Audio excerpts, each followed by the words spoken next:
Hey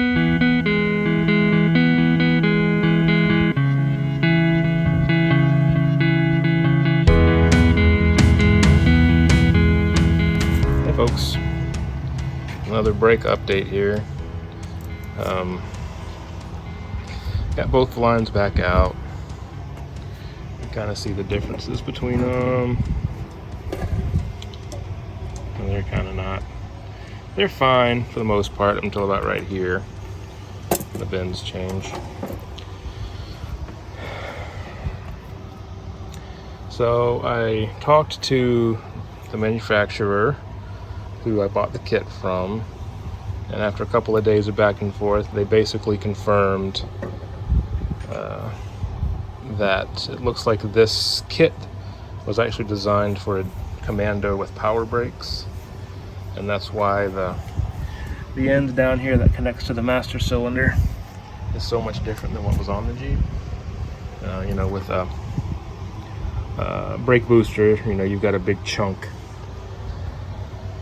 The actual brake booster sits between the firewall and the master cylinder, so it would push the master cylinder like out here somewhere. Excuse me. So that was the difference in length. That's also changes how it gets bent. Down by the firewall it's most likely the same, but from there on out it's completely different. So they don't sell another kit. That's the only kit they sell. They were kind enough to offer a small refund. I wish it had been more, but it's not worth arguing about. And I do like their product. It is what it is. But so if you're buying a kit from Inline Tube for a 73 Commando, know that it's most likely going to be a power brake only deal. And if you have manual brakes, you're going to get to do what I'm going to do. So you have a couple of options, right? I can put this one back in, the old one. But what's the point of that, right? I took it out because the fittings were seized, and they are free now, but it's completely rounded off. There's really not much left of that. The line itself is in okay shape, but I bought the kit, so why not replace all the lines? This one's already re-rusted itself in the 2 days, or I guess the week now that it's been out. The other option would be to buy stainless steel and cut the fittings off, or buy new ones and custom bend it. But I can't return this one anyway. So what I'm going to do is I am going to put this in the Jeep, back in the Jeep, put the new one back in the Jeep, fasten it down, and then kind of finish the part from here up, get the bends right. This is so mangled, it's hard to tell exactly how it was shaped when I took it out, unfortunately. I think it's pretty close right now, but not. So I'm going to try putting this back in the car, get all the fasteners transferred over these things, get them where they belong, and then bend it so that at least the part going up to the firewall is right. This is going to run up the firewall, and I'm probably going to cut it somewhere around here. I got a Dremel, cut it off. Jegs.com had a flaring tool that they say works for stainless steel. So I'm going to cut this fitting off and reuse it because it's the only one I have. And then I'm going to take this excess line, cut it off, and then I'm going to use the excess to practice flaring. I got a bender, a flaring tool, and I've got some round files and flat files to do the chamfering and the deburring.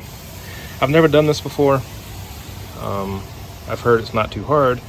I did talk to the parts dude, for.net. If you've ever bought parts for one of these, you've probably dealt with them. Awesome company. I can't say enough good stuff about them.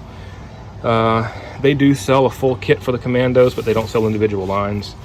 And at this point, it's easier to just repurpose this line than it is to reinstall a whole new kit, and much cheaper. And his suggestion was exactly this: bend the line so that it matches the original line as close as possible, cut the excess off, reflare it, or rather put the nut back on, then reflare it, and stick it in there. So that's what I'm going to do. Let's get all this junk set up. Like I said, I've never done this before. I got my Dremel ready. I'll grab the flaring tool. And let's hope this is the end of this mess.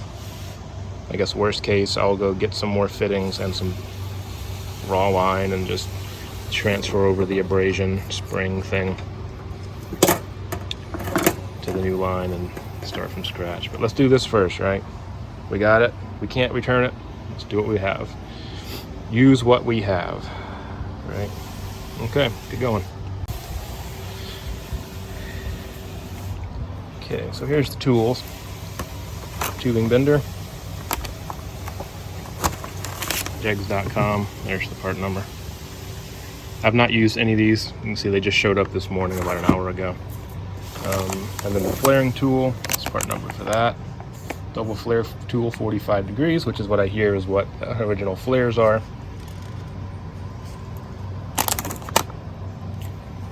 And, what they should be.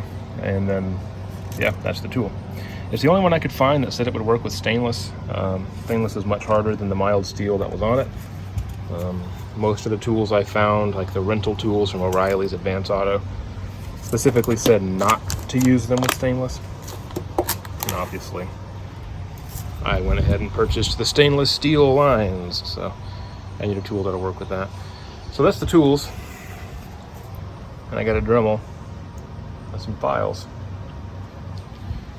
All right, time to cut. All right, so since I can't get this bend out, it's too tight. I could cut it back here, but I'm afraid the fitting's not gonna come off. So what I'm gonna do is I'm gonna pull the fitting back. I'm just gonna cut the flare off right there. In theory, this should slide right off the end. See how that goes, huh? Worst case, I break it.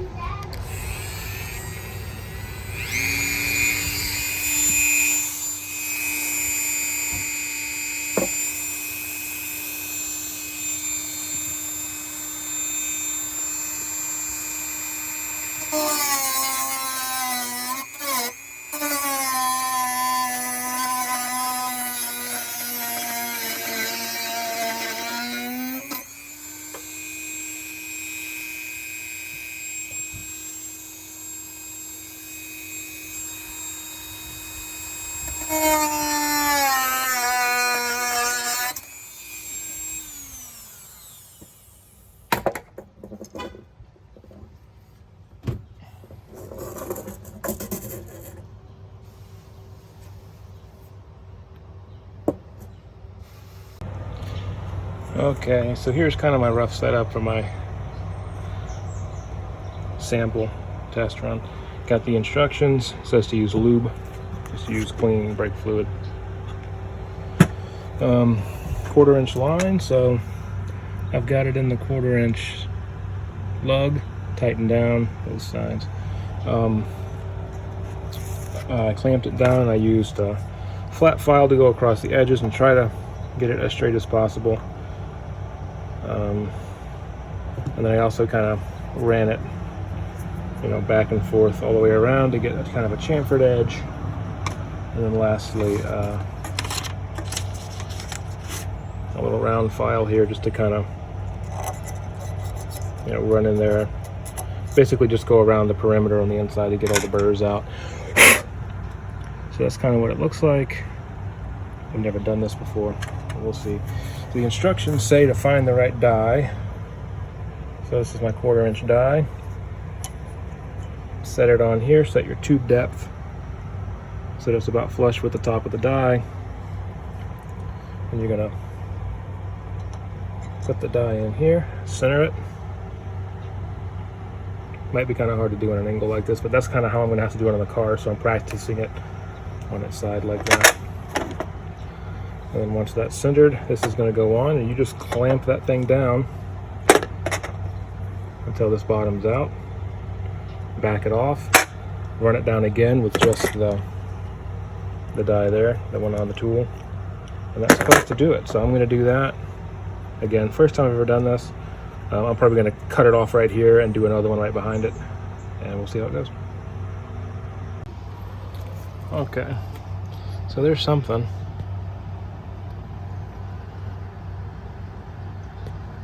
I don't know if that's a double flare. I don't think it is. It doesn't look like it. So one thing I'm noticing, when this thing is clamped down, when you start pinching it down with this die, it shoves the tube back in the thing and doesn't really, I think that looks more like a single flare than a double flare compared to what the original brake lines look like. But nothing split, it didn't break the line, which is nice.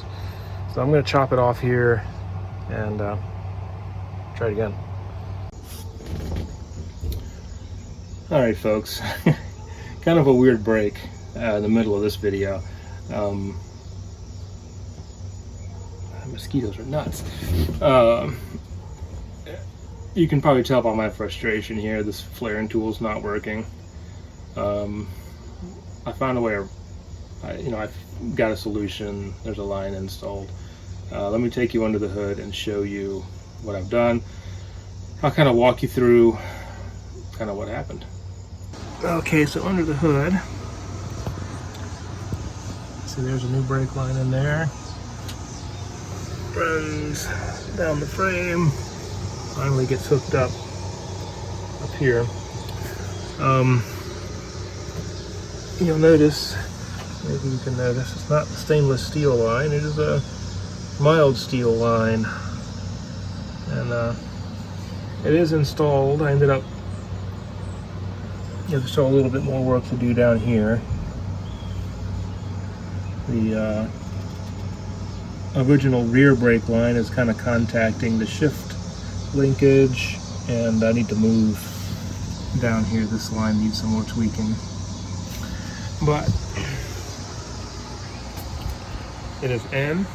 I ended up going to O'Reilly's and getting a 25-foot coil of regular steel brake line, and part of the reason is this. So this is the tool I got. Again, I think I showed it at the beginning of this video. That's the part number, and it's a performance tool brand. You can get them at a lot of different places, but I had no luck getting this thing to flare at all. It would do single flares but no doubles, and the issue was, or is, I guess, if you look at the 1/4 inch, you see how the teeth in there are really smooth, and they're there, but there's very little definition. So what this thing would do is it would not create a bubble. So the double flare has to be bubbled down, and then the second part of it flares it down, makes it fold over itself on the end. And this would not do that. You can kind of see the little very edge of the material in there where it folded over. It would not create a bubble. And if you look at how shiny this is, you can see it was just pushing, focus, or don't focus. It was just pushing the material through the clamp. It wasn't actually clamping it. That was with stainless steel and with the mild steel. So here's the stainless. That's the best double flare I could get with the stainless steel out of that tool. And then the mild steel, anyway, there's a bunch. You can see how many I tested. This isn't all of them. These are the ones I just took out for examples. And then for comparison, here's the original flare that came off of that stainless steel line. You can see how deeply that second flare, or that original flare, goes down in there, the double layer. So this tool would not do it. Okay, so with that said about this kit, like I said, it just pushes the tubes. I do not recommend this. If you see this, walk away, run away. This would serve as better function as a hammer than it does as a flaring tool. It did do some single flares okay. Let me find one, but they're still not very straight. Like this one. That's just a single, no double. And it did okay. But if you look at, this was the very first flare I did with that rental tool from O'Reilly's. And you can see the flare, the double layer got much further down into the cone. It's not even there, it tore a little. That was the very first flare I did with it, right out of the gate. and it was already much better. So yeah, if you see this tool, it's 29 bucks or 28 bucks. O'Reilly's actually sells it. Jeg sells it. Don't get it. I mean, you know, maybe it's more the tool behind the camera than it is the tool on camera, but yeah, I've had no luck with it, and the return policy is probably not going to let me get my money back either because I've used it. To give you an idea of how much I was torquing down on that, it started to bend the threads and eat the threads up on the bolts. So it wasn't a matter of not cranking it down and holding it tight. It really got abused, and it still couldn't clamp the material. And I ended up going to O'Reilly's, renting their tool. It's I'll put a screenshot up of the tool. I don't have it. I've already returned it. It's EverTough, part of their rental program. Got this little guy, which cut the line great. I ended up ruining the stainless steel line I had with this tool trying to flare it. So I cut the fittings off of it, reused the fittings, and that's where they came from for this. So that's all done. So that's more or less the brakes for now. This has been bled, everything works. I test drove it. The brakes are much better. They're still a little spongy, there's still some air in the line. And the drums, I never did adjust to them very well. I just kind of threw them on and never really adjusted them too much. The wheel cylinder on the passenger front wheel where the brake hose goes in has a tiniest little drip out of the fitting. So I need to either take that apart or maybe get lucky and just another snug on the wrench. None of these fittings are leaking. None of the fittings up here are leaking. Everything in the rear is fine. All right, so that's kind of what I've done. It stops again, which is awesome. The pedal still goes down really far, which I think is more an adjustment with the drums having too much movement, or the shoes rather. But at least now when it starts to engage, it's a nice solid engagement, where before it was kind of like stepping on a marshmallow. You know, you put your foot down and it didn't matter how hard you pushed. The longer you held it down, the more it would stop, but it didn't really matter how hard you pushed it. So I feel good about that. I wish it was better, but you know, I have no idea what this would have been like originally either. So who knows? That might just be considered normal for Jeep brakes from 1973, and they're manual drum brakes, and I'm a doofus who doesn't know how to adjust them well, so they work. I'm going to stick with that. The rear end is trying to destroy itself. The last test drive to set the brakes, it sounds awful, many times worse than it did. I don't know how it sounds worse sitting. I went back and looked at the pictures I took. I had the cover off a while back, you know, I drained it and refilled it, flushed it. I took a look at the pictures just to kind of refresh my memory, and I noticed that there was a broken piece of the carrier right behind where the spider gear and the carrier kind of come together on the driver's side. There's a sliver broken out. You can see it's kind of hanging, rubbing between the spider gear and the case. I'll put a picture up, but tell me what you think. I mean, it looks to me like a broken chunk. That would certainly explain the grinding. And I noticed while I had the wheels off the ground in the back adjusting the drums, the wheel has a lot of, you know, movement in it now where it did not before. So I think that had an internal failure. And the odd thing is the brake looks kind of clean. I mean, like the material looks clean, not rusted or corroded. So it almost kind of looks like it broke recently. I mean, I've not done anything with it. I think it's driven 3 or 4 miles, but who knows? I mean, I have no idea how old that is. That could well be the original differential assembly. I don't know. Either way, I have no tools to diagnose or reset a differential. I have no idea how to do it. I know the idea behind it, but I'm not equipped to do that, and that's one of those things where that's too expensive to mess up. You know, spending $200 on a brake line and having it not work stinks, but you know, you can make it work. Spending $1,500 on new differential components and having those fail because I didn't know what I was doing, not cool. I don't have enough money left in the budget for this to make that kind of mistake. So it's going to go to a shop, hopefully next week, and get a kind of an assessment. I noticed the front wheel bearings were also quite loose. Those wheels are, again, you know, while it was up on jack stands adjusting the drums, they have a lot of, not, you know, side to side like you'd have if the steering joints were bad, but it's more like from top to bottom, like the bearings are loose. I don't really hear any noise coming from it, but they're loose. That I could probably do myself. I have the wrenches and the socket and stuff for that, but I don't know. It works, nothing leaks except for the wheel cylinder up front, which